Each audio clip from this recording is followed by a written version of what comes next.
liberal side of economic development tends to be very centralized. It's very city focused, and very often people do not understand the parameters of what it takes to actually be a farmer, and especially when it comes to being a beef farmer. Can you talk about the importance of kind of getting back to, the way things used to be, where people were not adverse to, let's say, hunting for food? Because factory farming is, for all intents and purposes, maybe the biggest impediment we have to real climate policy in this country that can make a big difference. Sure. So I'm going to meet you in the middle and say that, I hunt. I love the idea of hunting. I hunt pheasant. I don't do deer or elk. It's just not my thing. I don't want to drag anything out of the woods. It's more about my comfort. It's labor intensive, right? But I do love pheasant hunting, and I eat the fat. I love the meat and I store it. But I think that one of the biggest problems we have right now is the restrictions on farmers selling their meat locally to their own community. And that is being cracked down on like you wouldn't believe, and it's ridiculous. That's all big ag, basically? 100%. 12 years ago, you could go in a small town to a local cold locker. You could say, hey, what do you have? And he'd say, I have this from this farmer. Or I could go to a farmer and say, hey, I want to buy that cow. Yeah. Have him killed to this locker. Leave. And it's called a locker because the meat stays there and you go get it as you need it. And that's how communities in the Midwest, through the 50s, 60s, and 70s thrived. It's becoming illegal.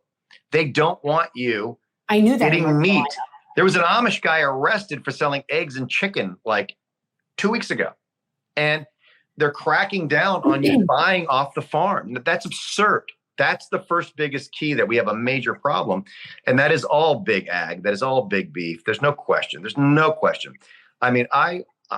Some of the best meat I ever had in my life, I've literally bought off the farm. My first 30 head of cattle I bought from a guy named Joel Risman in Seward, Illinois. I slaughtered them, sold them door to door to Chicago restaurants. It was phenomenal meat. I haven't had anything that good in so long. And I think that we've got to not only allow these farmers to create their own markets and to create a local network for them to sell. Think about the supply chain here. And I'm sorry if I'm rambling on. Let me just get this out. So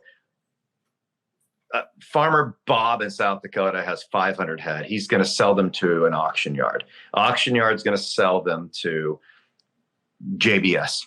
And I have some friends there. They don't like me, but I have some friends there. So the farmer made a little bit of money. The auction yard didn't do that for free. They charged a commission to sell them, right? They probably made 5%, 6% on the commission of 500 animals. You're talking 1,200 pound animals that are $2,500 to $3,000 each. It's a lot of money. Then they get sold to JBS. JBS is going to slaughter them. They're going to turn them into meat. They're going to sell them to UNFI or Cisco or a food distribution company. You can pick any company you want that distributes food. US Foods. So they're going to mark it up.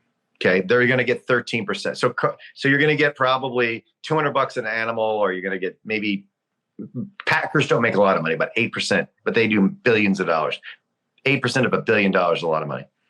Then you're going to go to a food distributor like US Foods. They're going to put 13% on it. They're going to sell it to the grocery store. The grocery store is going to put 30% on it. That's the markup at retail. 30%. Publix, Whole Foods is higher. Costco only does 14 because they charge membership fees. So that's their agreement with their members, only 14%. Stop and Shop, 30%. So you've marked it up again. Then you buy it and you take it home. You have all the supply chain, all this margin. If the farmer could just literally slaughter an animal, cut a steak, and sell it to you, it'd be half price, because not every guy along the supply chain is taking his piece. Thank you. But they're making it illegal. They're making it. They're starting to want us to. They want us to USDA register gardens. It's becoming just absurd. This is where my libertarian side comes out of me. Sorry. No, we have that too. We talked about that a lot tonight. But when I say that I'm left, it's not a Democrat Republican thing. It's a populist thing. It's a universal 100%, thing. Yep. Right. So when we go in that direction, we end up with a bunch of libertarians. And when it comes to civil liberties, I am extremely there. And so am I. I'm about individual freedom. I'm about your right to do what you want to do. And if you're a farmer and you want to make money selling to your neighbors, God bless you. And if you're a Hasidic Jew in Brooklyn and you don't want to buy into the mainstream anything, God bless you. Do your thing. I just really believe in individual freedom. And I think that's what sets me apart with a lot of my really conservative friends. Yeah. And not only that, but this is honestly, if this was not an issue, the carbon footprint reduction you would get from this alone would be substantial, that it would actually be noticeable. Yes. The regenerative, and I have a whole chapter on regenerative farming, of getting the nitrogen into the soil instead of the air where it belongs. And, one of the things this is how detached the USDA is. I think it was 10 years ago, they paid $18 million study to measure the gas coming out of a cow. Okay. Methane doesn't come out of their ass. It comes out of their mouth. They belch the methane, but they spent $20 million almost to measure. It's just, they have no idea what they're talking about. And it just shows it's another government. Hey, we have money, let's spend it. And it's not helping consumers or Americans. Okay. So this will be a great libertarian talking point that I know you will appreciate. I was under the impression that it was cow farts. That's what they've always said. Cows don't fart. This is no different than when people were saying that they were twisting Joe Rogan's words, who was saying, I took ivermectin, and they're like, you took horse paste. And it's like, no, there's horse paste, and then there's human medicine that you can take. Why is there this constant need to lie to the American public? It's blatantly dishonest. Like, there's no gray area here. Like, it's 100% lies. So cows are ruminants. They have 4 stomachs. They're not like us. They don't have the same digestive system. They don't eat meat. They have 4 chambers that move through there. All of the methane that comes out of a cow is belched out its mouth. Okay. And it is real. And it definitely, it's not a fake thing. Okay. But it doesn't come out their ass. It's not a fart. It has nothing to do with it. And it's absurd. Now, the way we manage their manure is a big deal. We need to start putting that in a way that it's not going into water. There's lots of things about that.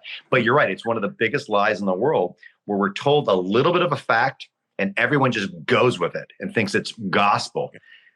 Because most people really don't read. They believe everything they hear in cable news, and they just say, all right, this is the way we're going to do it. And it's absurd. And I'll tell you what, we've learned. Here's another big quiet secret no one wants to talk about. And this is, Google this. This is a true fact. This is research. This is University of London. This is Texas A&M. There's a massive commercial feedlot in Oklahoma doing this today. I'm talking a feedlot with like 60,000 animals. This is huge.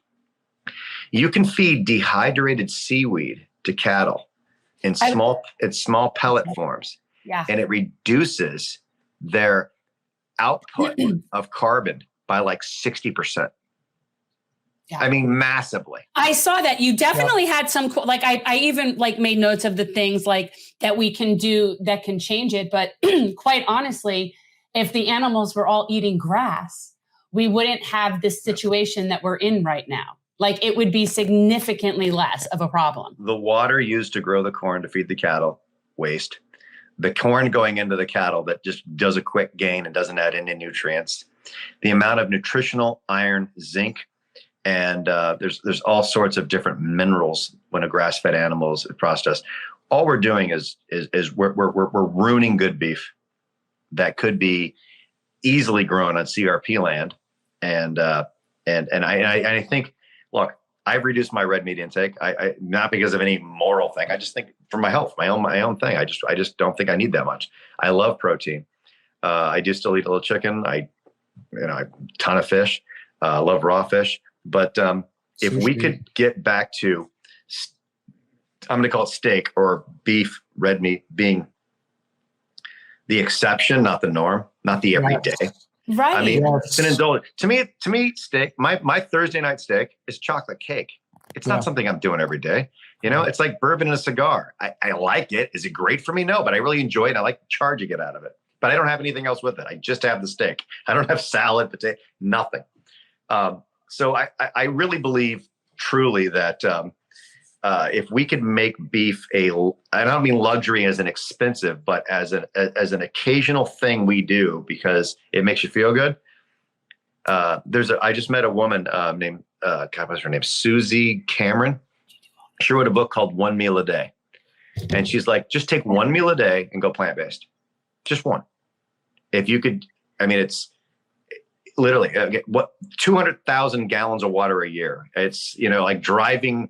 A semi truck from LA to New York is like, all right, I can do 1 meal a day plant-based. Fine. Maybe, maybe it's my breakfast is avocado, toast, whatever it is. But I'm a huge proponent of that. Let's just find ways to do it better and not have to go to this extreme level of you must give up meat tomorrow. I think it's just not realistic. Thanks for watching. If you want to support our mission to transform politics into service, please like this video, subscribe, follow us on social media, and consider joining our Patreon, where you'll get early access to our interviews as well as other exclusive content. Links are in the description. Peace out.